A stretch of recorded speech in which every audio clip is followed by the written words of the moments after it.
And now, stay tuned for the mystery program that is unique among all mystery programs. Because even when you know who is guilty, you always receive a startling surprise at the final curtain. In the Signal Oil program, The Whistler.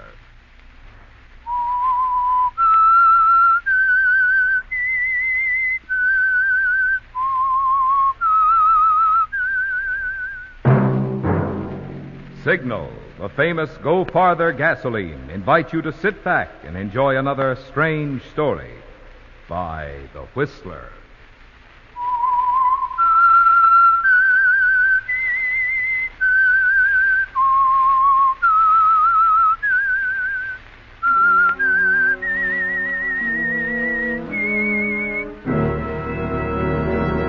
I am the Whistler, and I know many things, for I walk by night.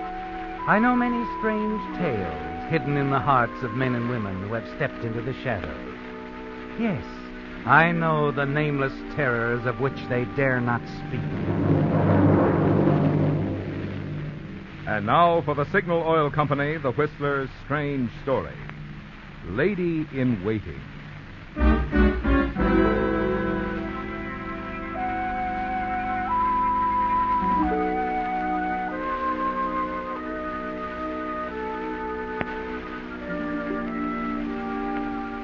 Gene Collins' feelings didn't match the day at all. It was spring in San Francisco, and the city had a way of catching the spirit of such occasions. Gene entered a substantial-looking office building, paused near a flight of stairs, her eyes examining the directory, until they came to rest on John Bradley, attorney at law, room 208. Gene went up the stairs, forcing herself, determined to keep the appointment, even though she was more afraid than ever. When she opened the door, the secretary ushered her into Bradley's office. Oh, hello. You're Miss Jean Collins. Yes, I called. Yes, of course. Sit down, Miss Collins. Thank you. You seem nervous. Is there something? It's just that I'm not sure you can help me, Mr. Bradley, and no one else knows what I'm about to tell you. And no one else will. Whether I handle the case or not. That make it easier? Yes, much. Well, it's quite simple, in a way. The facts, I mean. You see, I was keeping company with someone a number of months ago. At the time, I thought he was a very fine man. Go on. I wasn't in love with him, but he was kind and thoughtful and in love with me. I only tell you that so you understand. I do understand. Well, anyway, he wanted me to marry him. He said we'd go away, travel around the world for a few years. He kept talking about that. I'm afraid that waiting for me to give him an answer is what kept me here. Well, the case isn't too unusual yet, Miss Collins. I haven't told you his name. He's Frank Hardison. Hardison? Not the one... Yes. Believe me, I didn't know any more about that part of his life than anyone else. He never told me. And to meet him, Mr. Bradley, you'd never guess. He was a perfect gentleman. I'd never met anyone He who... got 20 years, didn't he? Yes. I remember reading about it. Quite a list of charges. You doubt his guilt, is that it? Want me to... No, Mr. Bradley, that isn't it. Well, I'm glad. The evidence against him at the trial was pretty conclusive. Yes, I know. I want you to do something else. Maybe you won't be able to, I'm not sure. Frank might be stubborn about it. Have you seen him? Since No, he refused to see me. My name never came up as far as the rest of the world knows. I never even knew him. Then your problem? Every month, in the mailbox at my apartment, I find an envelope filled with currency. That's a problem. You don't understand. I know that somehow Frank Hardison's sending that money. I want it stopped. I haven't touched a cent of it. I don't want to. But I thought if a lawyer talked to him, explained to Frank that he's really doing me more harm than good. You see, I have a rather responsible position, Mr. Bradley, and if the people I work with ever thought... Of course. Why don't you go home and forget it, Miss Collins? I'll handle it. I'll drive up and see Hardison tomorrow. Oh, thank you. Well, when will I know?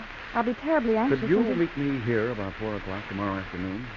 Oh, no, I'm sorry. You see, I'm with a publicity concern, Mr. Bradley.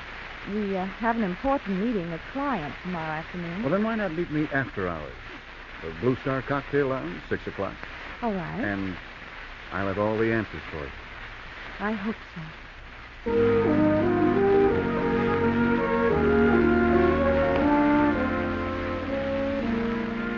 It's easier now, isn't it, Jean? Now that your problem is being shared. And somehow you feel a sense of confidence in attorney John Bradley. Riding home in a cab, you hope that it will go as simply as Bradley seems to anticipate. In front of the Oxford Arms, you're suddenly aware that the cab has stopped. That the Oxford Arms doorman is smiling at you, waiting for you to step out.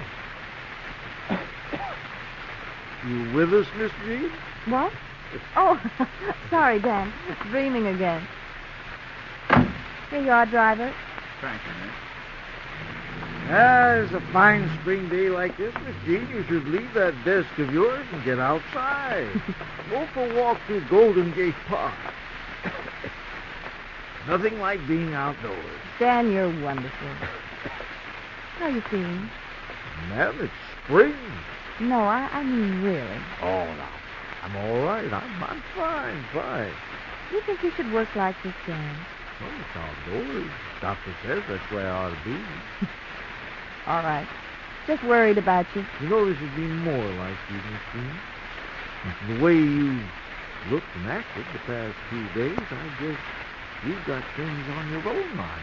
Dan, they should be more like you. You notice that? Now, it's just a business worry, Dan. And I think it'll be all cleared up by tomorrow evening.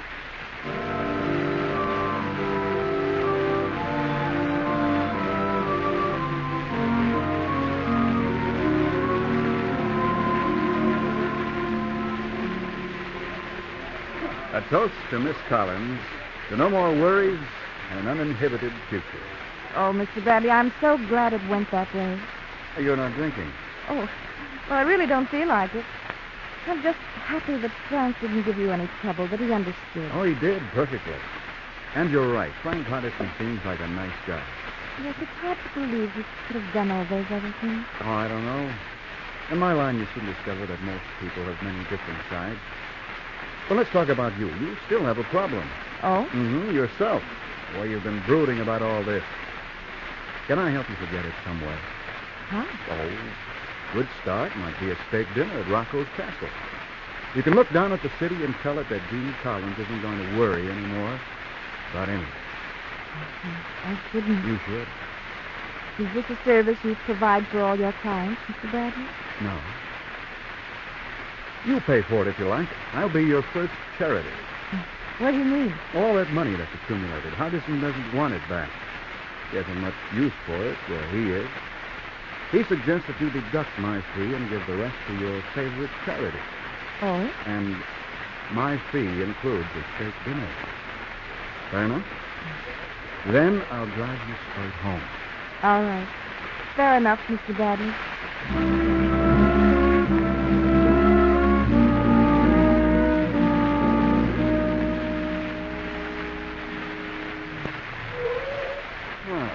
There you are, Jean, right to the door. Mr. Bradley, you've been so wonderful. John. Oh, John. You've been very kind. I do appreciate it. Your favorite lawyer, huh? Absolutely. Well, it's all right. You don't have to come up. The doorman's still on duty. Will I see you soon? Well, I don't know. Jean, Yes? get in trouble again right away, will you? I'll handle it. Idiot. Good night. I'll try it. Good night.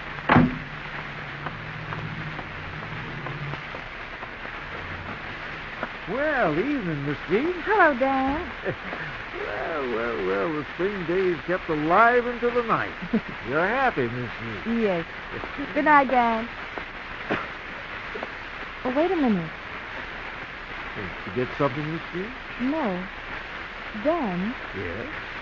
Dan, I don't want you to think I'm poking my nose into other people's business, but I want to ask you something. Sure, Miss. You're not really very well, are you, Dan? Oh. No, please. Oh. I just want to know, if you had some money, quite a bit of money, is there any doctor that could help you? Miss Jean, they should be more like you. Man, I'll not forget this. Tell me, Dan. I'll tell you this. A long time ago, I had all the care that a man could have. just standing by the door now, waiting my turn. I'm sorry. Oh, Boo. Forget it, Miss Boo. Oh, I won't ever forget you. Good night,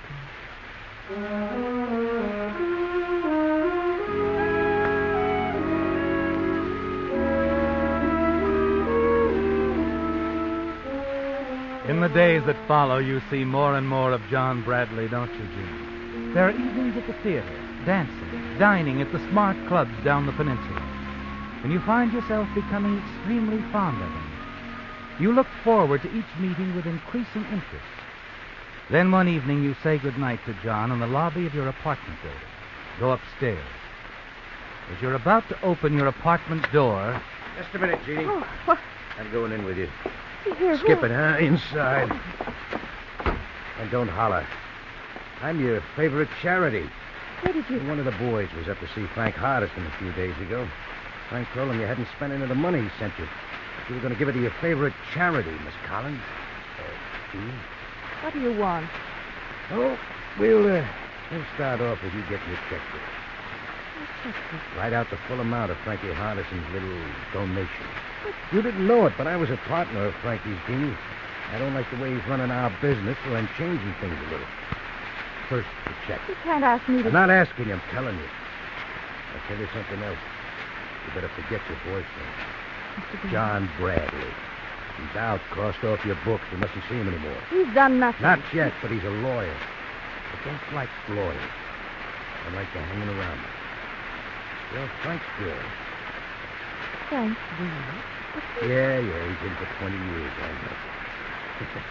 So you're a lady in waiting. Anyway, that's how it is. The only way that's safe for me. I tell you, Mr. Stark. Joey Stark. And like I said, I'm telling you, no more lawyer. No more doing things any way but mine. I'll go to the police. You'll go no place. If you do, and I can't get back to you, then your friend John Bradley will have to be taken care of. You could have it. Yeah, here, Jeannie, my pen. You can write that check out now to your favorite charity, Joey Stark.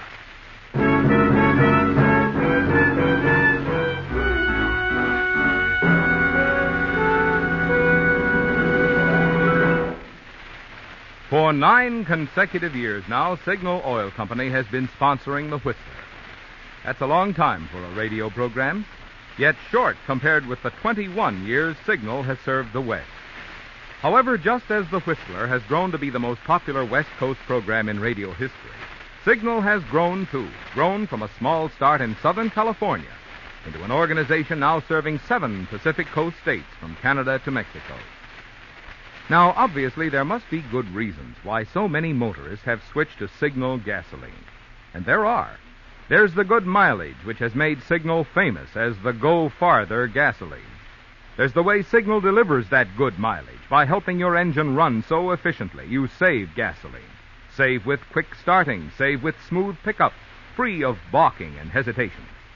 Save with full power that gets you into high gear fast, helps you stay there, with a minimum of shifting on hills or in traffic. But for the full story behind the growing switch to Signal, there's just one way to find out, an easy way, a quick way. Just try 1 tankful of the famous Go Farther gasoline. How about it?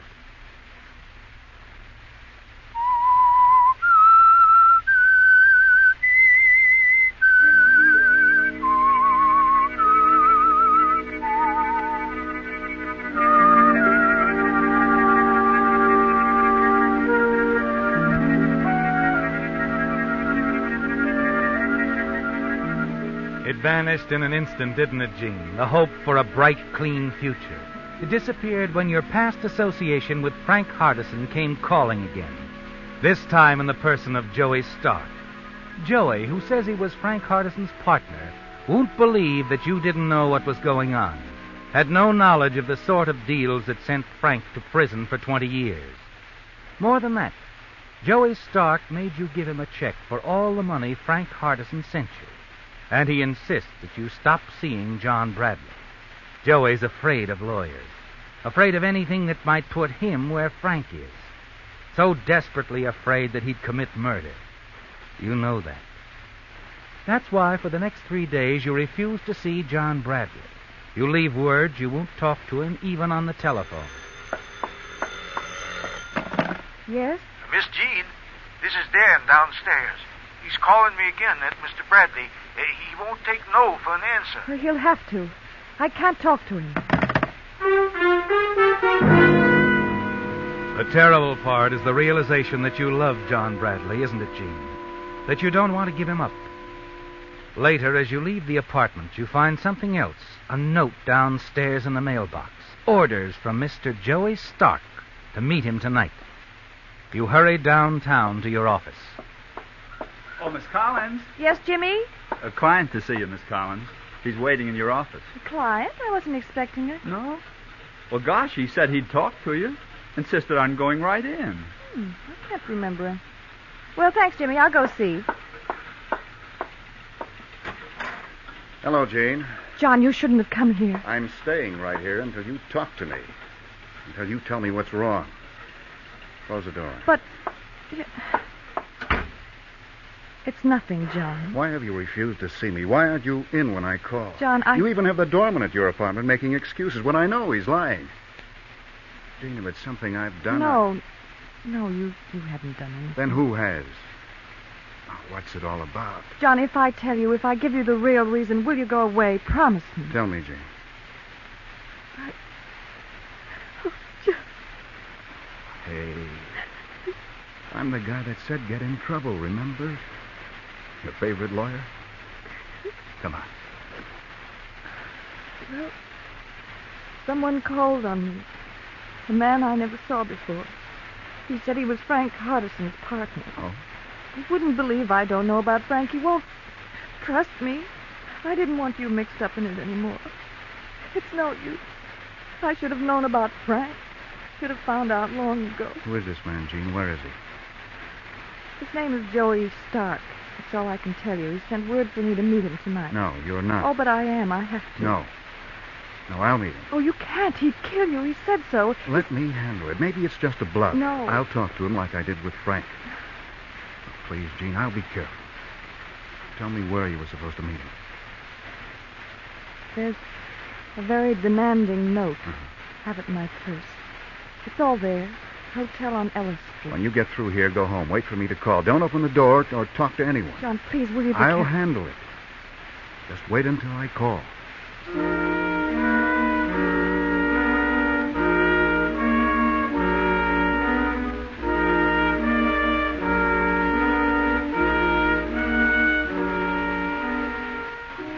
The waiting isn't easy, is it, Jim? Not when you realize what might happen. The afternoon at the office drags on, almost endlessly. You catch a hurried dinner on the way home, scarcely touching the food. And then home, to an apartment that seems to turn into a prison cell. You pace it nervously, retracing your steps, staring at the telephone. About 9 o'clock, it's almost too much to bear any longer. And then... Yes? Jane, John, are you all right? there's nothing to worry about. Did you go to his hotel? Yes? You saw him. Yes, Jane. We'd better not talk anymore on the phone. Can you come over? I don't think I should. John, is everything all right? There's nothing to worry about. I'll come by in the morning before you go to work. But- Please, Jane, it's best that way. And in the meantime, Yes? no matter what you might hear, remember there's nothing to worry about. Nothing at all. Not now. As the receiver clicks in your ear, you wonder what he means by not now. But there's no use trying to guess, Gene. Nothing to do but wait until morning. You spend an almost sleepless night, and then rush to the door to greet him as the buzzer sounds. Oh, John, I've been so... Who are you? Lieutenant Williams, homicide, and this is Sergeant Lacy. Maybe step in, Miss Collins. Homicide? I don't understand. There's some things we don't understand, Miss Collins. Can we talk it over? Mm-hmm. Sit down. It won't be necessary. I'll come right to the point, Miss Collins. Did you write this check to Joey Stark? Oh, yes. Yes, I did. What did you We say? found it on the body of Joey Stark. And the body? That's right. He was found late last night, brought into the morgue. Took a little while to look you up, but naturally, we're interested in learning the connection between you and this man. That's quite a sum. Oh, please, I don't know anything about it. Of course, I wrote the check, but For what? Did you go to Joey Stark's hotel at any time last night? No. You didn't leave your apartment here, I suppose. No, I didn't go there. I tell you, I was supposed to, but something happened. I changed my mind. Lacey. Yeah? The doorman on duty. Get him and bring him up here. Check. We'll see if he's got a memory. Now, Miss Collins, why don't you tell me what it's all about? Blackmail setter? No. I tell you, I... Oh. Expecting somebody? No. Whoever it is, I'll send them away. I wouldn't do that, Miss Collins. We'll both see who it is. Quite insistent. Now, go ahead. Open the door. John, I can't see you now. You can drag me to the office some other time. Johnny Bradley. Lieutenant Williams. You lost little time in calling a lawyer, Miss Collins. A good one, too. Real comer, this boy. Come on in. Gene, how long's he been here? What have you told him? I work fast, Bradley. You know that. She's told me all I want to know. Namely, that this is her check. Check? Well, what about it? John, they found it on Joey Stark's body. Say, you folks talk real familiar about Joey Stark. You know him too, Bradley? Maybe. Why shouldn't he have Miss Collins' check? She gave it to him as a favor for somebody. Really? Who? What difference does it make? None. If she didn't leave this apartment last night, and we'll know that in a minute. Did you find that doorman, Lacey? Yes, sir. In here, Dan. What is all this? Miss Jean, is there something... I'll ask the questions if you don't mind, Dan. We're trying to find out if Miss Collins went to a certain address last night. It's to her advantage for you to tell the truth. Certainly. Did you notice her leave the building around 9 o'clock, like she said? I'm asking him, Miss Collins. Well, did she? Well, Miss Collins never left the building at all last night. I worked very late, and I haven't seen her. That satisfy you, Williams? I'm not trying to fasten this thing on anyone, Bradley. I just want the truth. Dan just told you. Well, Miss Collins, if I don't doubt you and your witness, I think a jury might. What do you mean? Dan Rogers here. I have a very good memory. Let me see. Convicted of perjury in 1929, weren't you, Dan? What? Parole for good behavior. Brought back on the same charge in 1932. Served 5 years. A nice, reliable witness. And riding up here in the elevator, he tells me what a kind young lady Miss Collins is. Offered him money for medical care. Well, you sound prejudiced enough, Mr. Bradley. What are you going to do? Same thing you do in my position. I'm arresting your client, Miss Collins, for murder. Now, wait a minute. John, don't. You've got your murderer, Williams. But it isn't Miss Collins. I did it. What? You heard me. I did it. I killed him. If you don't believe it, pick up the cab driver who drove me over there last night. Out of all the cabs in San His Francisco... number is 4211. I made a note of it.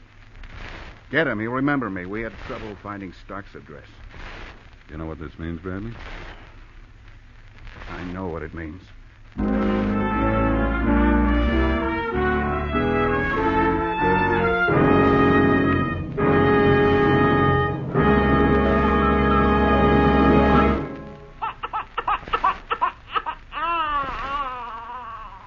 A baby has a way of letting you know when it's time to change.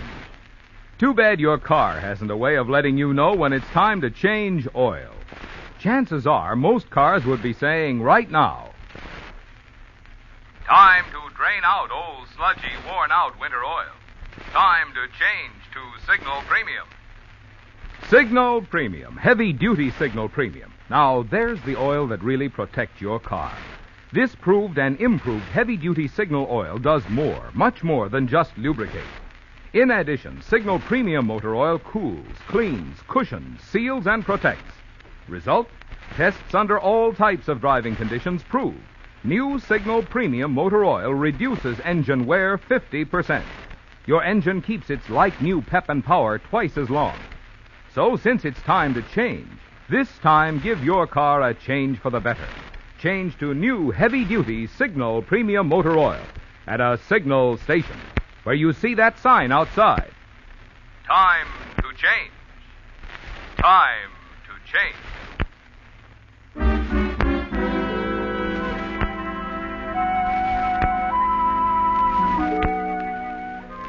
It's happened, hasn't it, Gene?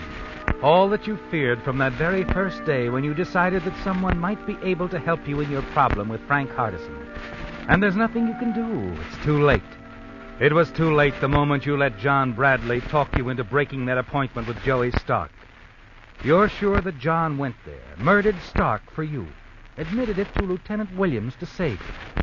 And now they're about to prove his story. Less than an hour later, as you all wait in your apartment, they have the cab driver who took John Bradley to Stark's hotel. One glance, and he makes the identification. Yep, I drove him to the hotel about 9 p.m. That's right. Oh, John, why didn't you let me Did first... you wait while he went up to Stark's room, driver? Nope. He went up, though. I saw him walk through the lobby and start up the stairs. I picked up another fare and drove off. I see. That all, Lieutenant? Yeah, you can go. You're too damn. Hey, wait a minute. What's the matter? My other fare. The fare I brought back. It was him. Dennis? Sure, the old man here. He come walking out of the hotel as Mr. Bradley went in. Past him. How about it, Dan? I never forget a face, Lieutenant. So that's it, Bradley. Stark was dead when you got there, wasn't he? You lied because you thought that Miss Collins... Yes. Yes, that's the way it was. Want to argue the point, Dan? No, it wouldn't do much good, I guess. Dan, you killed him. Why? Wait a minute, Gene. He shouldn't talk in front of the police. Dan, let me handle it. Oh, don't worry about it, son. They put me on trial. The jury better not stay out too long. Dan, tell me. Why, how did you even know about Joey Stark? Oh, I knew about a lot of things, Miss Jean, and it wasn't just for you. It was for Frank. Frank? Mm-hmm. Frank Hardison put me on that door downstairs the day you moved in here. I left the envelopes with the money, stopped leaving them, whatever Frank said. Dan, you once said that someone else paid some medical expenses for you. Was it Frank Hardison? Yes, Miss Jean, it was Frank. So that's why you... This Joey Stark was no friend of Frank's. He was just a cheap hoodlum, blackmailing Miss Jean. But, Dan, to kill a man just to pay It back... wasn't only that, Mr. Bradley. The lieutenant here will be able to show you when he checks on all those aliases of mine. You'll find one of them was Hardison. You see, Frank Hardison's my boy. He asked me to protect Miss Jean. It was the only fine thing that ever happened to her.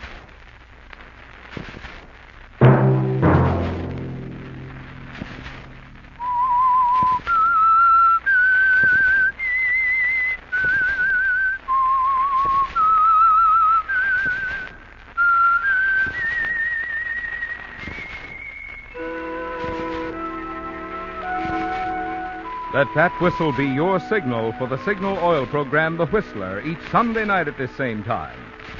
Meantime, Signal Oil Company and the friendly independent dealers who help you go farther with Signal gasoline hope you'll remember. Regardless of what gasoline you use, you'll enjoy more miles of happy driving if you drive at sensible speeds, obey traffic regulations, and avoid taking chances. You may even save a life, possibly your own.